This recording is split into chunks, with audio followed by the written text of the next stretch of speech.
Деновиве бевме сведоци на крајно неодговорно однесување од страна на лидерот на ВМРО ДПМН Христијан Мицковски. Но она што е уште пострашно е што во дел од неговите изјави тој апсолутно потсетува на ни поранешни времиња, кога власта предводена од ВМРО ДПМН беше и судија и полиција изречител на казни и мерки. Имено не е така едноставно да Христијан Мицковски каже направив грешка и сега ќе платам казна и тоа е тоа. Во она што се случуваше на улица Боемска има редица на кривични дела. Прво, тој како и многу пати до сега што се покажа не ги почитува мерките за заштита од COVID-19.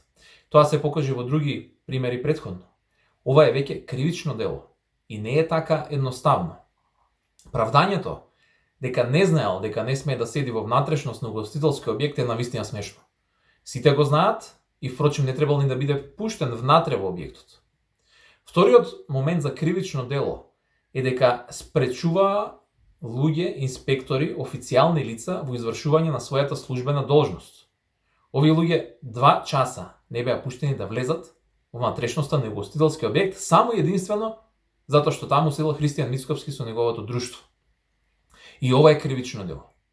Оно што сакаме да му го порачаме е дека заврши времето кога ВМРО ДПМН или било кој политичар пишуваше казни и самиот си пресудуваше.